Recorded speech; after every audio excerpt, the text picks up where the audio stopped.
জাহান্নামের আগুন থেকে বাঁচো। এরা বন্ধু, আজকে মুসলমান আপনি আমি গুনাহ থেকে নিজে বাঁচতে চাই না। আজকে মুসলমান নিজে আল্লাহর ঘর মসজিদে যাই না। আজকে মুসলমান নিজে নবীর ঘর মাদ্রাসায় যাই না। এই জন্য আপনার আমার স্ত্রী সন্তানও যাই না। আপনি আমি নিজে গুনাহ থেকে বাঁচি না, আপনার আমার স্ত্রী সন্তানও বাঁচে না। ও বাজার, দেখেন দেখেন আল্লাহর নবী জনাবে মুহাম্মদুর রাসূলুল্লাহ সাল্লাল্লাহু আলাইহি ওয়াসাল্লাম, জোরে বলেন আল্লাহু আকবার, আর একবার বলেন আল্লাহু আকবার। মুসলমান বন্ধুরে, আমার মায়ের নবী, দয়ার নবী, রাহমাতুল লিল আলামিন একদিন মসজিদে নববীর ভিতরে ঢুকতেছিলেন। হঠাৎ নামাজ শেষ করার পরে আল্লাহর নবী মসজিদ থেকে যখন বাইরে হবে, একজন সাহাবী আর একজন সাহাবীর সঙ্গে কথা বলতেছিলেন। আল্লাহর নবীর একজন সাহাবী, নাম হইতেছে আব্দুল্লাহ আনসারী রাদিয়াল্লাহু তাআলা আনহু, ওই সাহাবীর বিরুদ্ধে কথা বলতেছিলেন। আল্লাহর নবী ডাক দিয়ে কই, সাহাবীরা রে, কোন ব্যক্তির মানে কোন ব্যক্তি উপস্থিত না থাকার পরে ওই ব্যক্তির সমালোচনা করা, এইটা হইতেছে কবিরা গুনাহ। কি হইছে বলো বলো, আমি নবী তোমাদের কথা শুনবো। একজন সাহাবী ডাক দিয়ে কই, নবী গো, আপনার সাহাবী আব্দুল্লাহ আনসারী সবার পরে মসজিদে আসে, নামাজ শেষে সবার আগে মসজিদে যায়। আপনার সাহাবী কিন্তু কেমন নামাজ পড়ে গো নবীজি? আল্লাহর নবী ডাক দিয়ে কই, সাহাবীরা রে, তোমরা কোনো চিন্তা করো না, আমি নবীজি এইটা তো ধরা কি করব। এরা মুসলমান, ঠিক যখন তোমার আসরের নামাজের সময় আল্লাহর নবী হযরত আবু বকরকে ইমামতি দিলে। ও বাবা, আল্লাহর নবী ওই দিন আবু বকর নামাজের নিয়ত করিয়া আল্লাহু আকবার বলিয়া আবু বকর নামাজ আদায় করতেছিলেন। আল্লাহর নবী এখনো নিয়ত করেন নাই। এইবার আল্লাহর নবী হঠাৎ কইরা নজর কইরা দেখে আব্দুল্লাহ আনসারী দৌড়াইয়া দৌড়াইয়া ঈশা নামাজের ইকামত দিতেছে। আল্লাহর নবী আব্দুল্লাহ আনসারীর পিছনে দাঁড়ায় গেছে। নামাজ যখন শেষ হয়ে গেছে, আব্দুল্লাহ আনসারী সালাম ফিরাইয়া অন্য কোনো কথা নয়, আবার দৌড় দিয়া বাড়িতে গেছে। এইদিকে আল্লাহর নবী, দৌড় নবী, মায়ের নবী, রাহমাতুল লিল আলামিন আব্দুল্লাহ আনসারীর পিছনে হাঁটি হাঁটি পা পা কইয়া আব্দুল্লাহ আনসারীর বাড়িতে যাইতেছে। আরে যুবক বন্ধু, আব্দুল্লাহ আনসারীও যায়, আমার নবীও যায়, নবীর সঙ্গে নবীর দুইজন সাহাবী যায়। হঠাৎ করে আব্দুল্লাহ আনসারী বাড়িতে ঢোকার আগে একটা 3 রাস্তার মোড় আছে, 3 রাস্তার মোড় পার হইয়া একটা খেজুর গাছ আছে। ওই খেজুর গাছের সঙ্গে চোর যেমন চুরি, মানে চোর যেমন ধরা পড়লে চোরকে যেমন পিছনে হাতটা বাঁধিয়া গাছের সঙ্গে বেঁধে রাখা হয়, ওই গাছের সঙ্গে 2টা সন্তানকে বেঁধে রাখা হয়েছে। 2টা সন্তান কান্দে। আল্লাহর নবী ডাক দিয়ে কই, বাবা কে তোমরা? তোমরা এই জায়গায় কেন? তোমাদেরকে কে এখানে বাইন্ধা রাখেছে? 2টি সন্তান ডাক দিয়ে কই, নবী গো, ইয়া রাসূলুল্লাহ, ইয়া হাবিবাল্লাহ, আজ কয়েকদিন হইল আমাদের ঘরেতে খানা মানে চুলা পর্যন্ত ধরে নাই, ক্ষুধার যন্ত্রণা সহ্য করতে পারি নাই গো নবীজি। এই জন্য এই ইহুদির খেজুর গাছের নিচে আইছিলাম খেজুর কোরানোর জন্য, কিন্তু ইহুদি আমাকে চোর মনে কইরা আমাদের 2টা সন্তানকে এই গাছের সঙ্গে বাঁধায় রাখছে। আল্লাহর নবী ডাক দিয়ে কই, বাবা গো, তোমাদের নাম কি? তোমাদের বাবার নাম কি? এইবারে 2টা সন্তান ডাক দিয়ে কই, নবী গো, আমার বাবার নাম হইতেছে আব্দুল্লাহ আনসারী। আল্লাহর নবী একজন সাহাবীকে ডাক দিয়ে কই, সাহাবীরা রে, তুমি এই জায়গায় দাঁড়ায়া থাকো। আর একজন সাহাবীকে লইয়া আল্লাহর নবী হাঁটি হাঁটি পা পা করিয়া আব্দুল্লাহ আনসারীর ঘরের দরজায় যাইয়া একবার সালাম দিছে, আসসালামু আলাইকুম ওয়া রাহমাতুল্লাহ। আব্দুল্লাহ আনসারীর ঘরের মধ্যে থেকে আওয়াজ আসে নাই। আর একবার সালাম দিছে, আসসালামু আলাইকুম ওয়া রাহমাতুল্লাহ। এরপরও সালামের জবাব জবাব আসে নাই, আর একবার সালাম দিছে, আসসালামু আলাইকুম ওয়া রাহমাতুল্লাহ। একটু আওয়াজ করে বলেন সুবহানাল্লাহ। আর আমরা কারো বাড়িতে ঢুকলে সালাম তো দেওয়া দূরের কথা, কই ভাই বাড়িতে আছে, কথা কয় না কে? ভাই না থাকলে ভাবি কেনা দেখে, কথা কয় না কেন? আর আমাদের সমাজে কিছু কিছু লোক আছে, হাই হাই রে সালামের স্টাইল, ভোটে দাঁড়ায়, এরপরে যখন টাকা হয় কথা কয় না, ঠিক আছে না? কথা কয় না কে? আরে সালাম দাও শুদ্ধ করে দিতে পারে না, আর আমরা তাদেরকে জনপ্রতিনিধি তৈরি করি, আরে ওই পেটা তো গুম চুরি করবে, কথা বলেন ঠিক কিনা? এই ভাই বক্সে সাউন্ড না বাড়া, বক্সে সাউন্ড বাড়া, বলেন না আল্লাহু আকবার। আর এইদিকে নবীর মতন একজন নেতা একজনের বাড়িতে যাবে, সালাম দিতেছে কয়বার? জোরে বলেন কয়বার? মুসলমান ভাইরা আমার, বন্ধুরা রে, 3 বার সালাম যখন দিছে, এইদিকে আব্দুল্লাহ আনসারী সালামের জবাব দিয়া আব্দুল্লাহ আনসারী ঘরের দরজা খুলিয়া ডাক দিয়ে কই, হুজুর আপনার কাছে মাপ চাই, আল্লাহর রাস্তে আপনি আমারে মাফ করে দিবেন নবীজি। আল্লাহর নবী ডাক দিয়ে কই, আব্দুল্লাহ আনসারী তোমার দরজা খুলতে এত দেরি হইল কেন? আব্দুল্লাহ আনসারী কোনো কথা বলে না, ডুকরে ডুকরে কান্দে। আল্লাহর নবী ডাক দিয়ে কই, আব্দুল্লাহ আনসারী আগে বলো বলো, আমি নবীজি নজর করিয়া দেখতেছি তুমি সবার পরে মসজিদে ঢোকো, সবার আগে মসজিদ থেকে বাহির হও, এইটার কারণ কি বলেননি? আব্দুল্লাহ আনসারী ডাক দিয়ে কই, নবী গো, ইয়া রাসূলুল্লাহ, ইয়া হাবিবাল্লাহ, কি কইমো দুঃখের কথা গো নবীজি। ও গো নবীজি, আমরা স্বামী আর স্ত্রী আমাদের ঘরের মধ্যে থাকি, আমাদের ঘরের ভিতরে শুধুমাত্র একটা মাত্র কাপড়, আমি স্বামী হইয়া আযান যখন দিয়ে দেয় আমি মসজিদে যে নামাজ আদায় করি, আমি আবার নামাজ শেষ করে ঘরের মধ্যে আসি, আমার ঘরের মধ্যে একটা গর্ত আছে, আমার স্ত্রী ওই গর্তের মধ্যে নামে, আমি আমার স্ত্রীর পোশাকটা খুলে দিই, নবী গো আমার স্ত্রী ওই জায়গার মানে ওই জায়গার ভিতর থেকে কাপড় পরিয়া উপর দিকে ওঠে, আমি নিচের দিকে নামায়া আমি ওই জায়গায় থাকি, আমার স্ত্রী নামাজ আদায় করে। ডাক দিয়ে কই, আব্দুল্লাহ আনসারী তোমার ঘরে কি আর কোনো কাপড় নাই? ডাক দিয়ে কই, নবী গো কাপড় তো দূরের কথা, আমার ঘরের মধ্যে কোনো খানাও নাই গো নবীজি। আল্লাহর নবী ডাক দিয়ে কই, আব্দুল্লাহ আনসারী তোমার 2টা সন্তান কই? ডাক দিয়ে কই, নবী গো, ইয়া রাসূলুল্লাহ, ইয়া হাবিবাল্লাহ, আজ তো একদিন হইল আমার বাড়িতে চুলা পর্যন্ত জ্বলে নাই, আমার 2টা সন্তান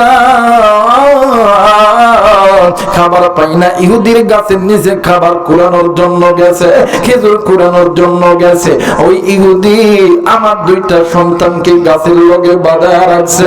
আল্লাহর নবী ডাক দিয়ে কই, আব্দুল্লাহ আনসারী, আরে আব্দুল্লাহ আনসারী এইটা তুমি কি শুনাইলা? ডাক দিয়ে কই, নবী গো আমি পারতাম নামাজে না যাইতে, আমি পারতাম আমার স্ত্রীর ঘরে রাইখা কাজ করতে, কিন্তু নবী গো আপনি নবীজি বলেছেন, ও নবী গো আপনি নবীজি বলেছেন যদি কোনো ব্যক্তি এক ওয়াক্ত নামাজ কাজা করে আল্লাহ তাআলা 80 হুব্বা জাহান্নামে ঢুকাইবে, 80 হুব্বা জাহান্নামে থাকতে হবে। ওগো নবীজি আমি আর আমার স্ত্রী দুনিয়ার আগুনই তো সহ্য করতে পারি না, কেমনে করিয়া জাহান্নামের আগুন সহ্য করব? এই জন্য আমরা স্বামীর স্ত্রী দুনিয়ার মায়ায় পড়ে নাই, আমরা স্বামী আর স্ত্রী দুজন মিলিয়া আমরা আল্লাহর ইবাদতের মধ্যে মশগুল আছি। ওগো নবী সন্তান হারাইলে সন্তান পাওয়া যাবে গো, কিন্তু জান্নাত হারাইলে জান্নাত পাওয়া যাবে না। একটু আওয়াজ করে বলেন সুবহানাল্লাহ। হে মুসলমান, আল্লাহর নবী ডাক দিয়ে কই, আব্দুল্লাহ আনসারী রে, এই আব্দুল্লাহ আনসারী আমি নবী কি বলবো? আল্লাহর নবী আব্দুল্লাহ আনসারীর বাড়ির মধ্যে থেকে কাঁদতে আল্লাহর নবী নবীর সামনে এসে দাঁড়াইছে। এমন কান্না আমার নবীজি কাঁদতেছে। মক্কার মদিনার জমিনে সমস্ত সাহাবীরা নবীজির কান্না শুনিয়া নবীজিকে দেখার জন্য আইছে। একজন সাহাবী আর একজনের ডাক দিয়ে কই, নবী গো আপনি কেন কান্দেন বলেন না। আল্লাহর নবী কোনো কথা বলে না। হযরত আবু বকর দৌড় দিয়ে আইসা ডাক দিয়ে কই, নবী গো আপনি কেন কান্দেন গো নবীজি। আমি আবু বকর কি বলা যায় না। আল্লাহর নবী কারো কথাই কান্দেন না। আল্লাহর নবী শিশু বাচ্চার মতন ডুকরে ডুকরে কান্দে। হযরত ওমর রাদিয়াল্লাহু তাআলা নবীদের সামনে এসে ডাক দিয়ে কই, নবী গো ইয়া রাসূলুল্লাহ ইয়া হাবিবাল্লাহ, আপনি নবী যদি বলেন আমি ওমরের কল্লা কেটে ফেলতে হবে, আমি ওমর কল্লা কাটতে রাজি। আপনি চোখের পানি দেখতে আমি ওমর রাজি না। ইমাম হাসান আর হোসেন এসে ডাক দিয়ে কই, না না আপনি কেন কাঁদবেন গো না না। ইমাম হাসান হোসেন দুনো ভাইয়ের গালে চুম্মা দেয়, আল্লাহর নবীর গালে চুম্মা দেয়। এরপর আল্লাহর নবী কারো দিকে তাকায় না।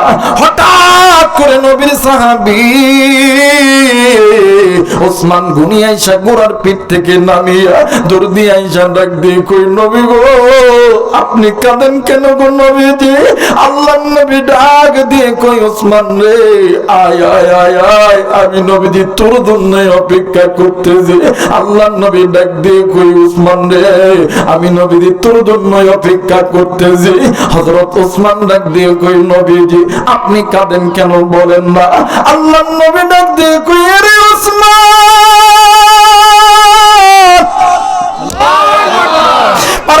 পারবেনি আমি নবীর চোখের পানি মুছতে। ওসমান ডাক দিয়ে কই, নবী গো হুজুর আমি ওসমানের যদি সমস্ত সম্পদ যদি বিক্রয় করতে হয় আমি ওসমান বিক্রয় করতে রাজি গো। আমি ওসমান আমার নবীর চোখে কান্না দেখতে রাজি না। আল্লাহর নবী ডাক দিয়ে কই, ওসমান রে পারবেনি ইহুদির খেজুর গাছটা আমারে কিনিয়া দিতে। হযরত ওসমান জলদি করিয়া গোড়ার পিঠে উঠিয়ে ইহুদির বাড়িতে গেছে। ডাক দিয়ে কই, ইহুদি এই খেজুর গাছটা জমি সহকারে আমারে লিখিয়া দিতে হবে, বল তুই কি চাস রে ইহুদি। ইহুদি ডাক দিয়ে কই, ওরে ওসমান এই একটা খেজুর গাছ কিনতে হলে 1000 খেজুর গাছ সহ একটা বাগান আমারে লিখিয়া দিতে হবে। ওসমান ডাক দিয়ে কই, ইহুদি শুধু 1000 খেজুর গাছ জমি সহকারে দিলে তুমি এই গাছটা আমারে দিয়া দিবা। বলতেছে হ্যাঁ আমি এই গাছটা দিয়া দিব। ওসমান ডাক দিয়ে কই, ইহুদি রে আজকে যদি তুমি আমি ওসমান রে বলতা এই একটা খেজুর গাছের জন্য আমি ওসমানের সব কিছু লিখে দিতে হবে, আমি ওসমান সব দিতে রাজি। আমি আমার নবীর চোখে কান্না দেখতে রাজি নয়। সুবহানাল্লাহ। আর বগুড়া জেলার বাবাজিরা রে আজকে ওই নবীর উম্মত হইয়া তুমি আমি গুনাহ করি, কিন্তু আমার আল্লাহ চাই না তুমি আমি জাহান্নামে যাই। আল্লাহ চাই আমার বান্দা আমার বান্দি আমি মালিকের জান্নাতে যাই। এরে কলিজার টুকরা মা আজকে তুমি বেনামাজি হওয়ার কারণে তোমার সন্তান বেনামাজি। এরে কলিজার টুকরা বাবা আপনি বেনামাজি হওয়ার কারণে আপনার সন্তানগুলো বেনামাজি। মা গো আপনি যদি ভালো হন বাবা আপনি যদি ভালো হন আপনার সন্তান ভালো হবে, আপনার সন্তান নামাজি হবে। আপনি যদি নামাজওয়ালা হন আপনার সন্তান নামাজওয়ালা হবে।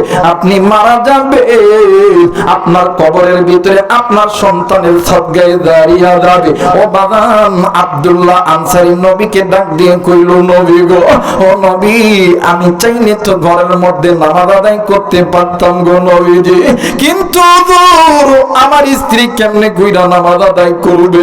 এমন নামাজের ওয়াক্ত আসে আযান দেওয়ার পরে ওয়াক্ত আসে কিছুক্ষণ পরে সে শুইয়া দেয়, আমি যদি নামাজ সমস্ত নামাজ শেষ করিয়া আমি যদি নামাজের মধ্যে আসি, আমার স্ত্রী তো নামাজ পড়তে পারবে না। এ বাবা, এই দুনিয়া ছেড়ে আপনিও যাবেন, আমিও যাব। এই দুনিয়া ছেড়ে আপনার আমার মা ছিল নাই, আপনার আমার দাদা ছিল নাই, দাদি ছিল নাই, আপনার আমার নানা ছিল নাই। এ বন্ধু, আজকে জানি না রে এই ময়দানে আসার সময় কোন মুরব্বী আপনি মায়ের কবরের পাশ দিয়ে এসেছে, কোন কলিজার টুকরা যুবক বন্ধু তুমি বাবার কবরের পাশ দিয়ে এসেছে, কোন কলিজার টুকরা মা সন্তানের কবরের পাশ দিয়ে এসেছে। তোমার আমার মা আর বাবা, তোমার আমার সন্তান ওই কবর থেকে ডাক দিয়ে কই বেটা রে, এই কবরের আযাব সহ্য করতে পারি না। আরে বেটা, আজকে কি আমি মায়ের কথা একটু মনে পড়ে না? আরে বেটা, কবরে এসে খবর পাইছি আলেমদের হাতের সঙ্গে হাত রেখে দোয়া করলি আল্লাহ আমার কবরে আযাব মাফ করে দেয়। আর কত ঘুমাইবি? আজকে আলেমের হাতে হাত রেখে একটু আমি মায়ের জন্য দোয়া কর। এরে বেটা, আমি মা তোর জন্য কিনা করি নাই, আমি বাবা তোর জন্য কিনা করি নাই, আমি মা তোর জন্য মানুষের বাড়িতে বাড়িতে ঝিয়ের কাজ করেছি, আমি বাবা হারামকে হারাম বলিয়া মানি নাই, সুদকে সুদ বলিয়া মানি নাই। আরে বেটা, আজকে আমি মায়ের কবরে আযাব হই, আমি মায়ের কবরে জাহান্নামের আগুন জ্বলে, আমি মা সহ্য করতে পারি নাই, আমি বাবাও সহ্য করতে পারি নাই। আরে বেটা, আমি মায়ের জন্য কি দিলটা নরম হয় না? আমি মায়ের কথা কি একটু মনে পড়ে না? যুবক রে, এই দুনিয়ার জমিনে তোমার আমার মা চাইতে আপনার কেউ নাই। এই দুনিয়ার জমিনে যে সন্তানের মা আছে, বাবা আছে, এই সন্তানের মতন ধনী কেউ নাই। এই দুনিয়ার জমিনে মা যারা নাই রে, বাপ যারা নাই রে, এর মতন অসহায়, এর মতন এতিমার কেউ নাই। দাঁত থাকতে দাঁতের মর্ম বুঝো রে। এই মুহূর্তে তুমি আমি বিপদে পড়লে মা কইয়া ডাক দিলে হাজারো মানুষের মধ্যে থেকে মা তোমার আমার ডাকের জবাব দেয়। বাবা যতই কষ্টে দুঃখে থাকুক না কেন, আব্বা কইয়া ডাক দিলে আব্বা তোমার আমার ডাকে সাড়া দেয়। আজকে ওই মা বাবা কবরে, এই ময়দানে কোন যুবক তুমি মা বাবার জন্য দোয়া কইরা আমি মুসাফিরের সঙ্গে বাড়িতে যাবা, দুই হাত উঁচু করে আল্লাহরে দেখাও। আল্লাহ তুমি নজর কইরা দেখো, পিতা মাতার নেককাররা হাত তুলেছে, আল্লাহ নাফরমান সন্তানগুলি চলিয়া গেছে, আল্লাহ তুমি এই সন্তানগুলোকে কবুলের মঞ্জুর করে নাও। জোরে জোরে বলে না আমিন, আর একবার বলে না আমিন। একটু জিকির করি লা ইলাহা ইল্লাল্লাহ, আরো জোরে লা ইলাহা ইল্লাল্লাহ, লা ইলাহা ইল্লাল্লাহ, আরো জোরে লা ইলাহা ইল্লাল্লাহ, লা ইলাহা ইল্লাল্লাহ, আরো জোরে লা ইলাহা ইল্লাল্লাহ, লা ইলাহা ইল্লাল্লাহ। ভাইজান রিক্সা চলে না চালক সারা, নৌকা চলে না মাঝি সারা, দুনিয়া চলে না আল্লাহ সারা। জোরে, দুনিয়া চলে না আল্লাহ সারা, মুমিন চলে না জিকির সারা, লা ইলাহা ইল্লাল্লাহ, আরো জোরে লা ইলাহা ইল্লাল্লাহ, লা ইলাহা ইল্লাল্লাহু মুহাম্মাদুর রাসূলুল্লাহ। সকলেই পড়ি সাল্লাল্লাহু আলাইহি ওয়াসাল্লাম। যারা যারা চান আজকের মাহফিলটা আল্লাহর দরবারে কবুল হয়ে যায়, দুইটা হাত উঁচু করিয়া তিনটা তাকবীর দিবে। শুধুমাত্র আল্লাহর নেককার বান্দা, পিতা মাতার নেককার সন্তানরাই দিবে। দেখবেন না ফরমান বান্দা, না ফরমান পিতা মাতার সন্তানরা তাকবীর দিবে না। সবাই দুইটা হাত উঁচু করবে, দেখবেন কোনটা তাকবীর দেয় না, ওইটা পিতা মাতার নাফরমান সন্তান। নারায়ে তাকবীর, আল্লাহু আকবার,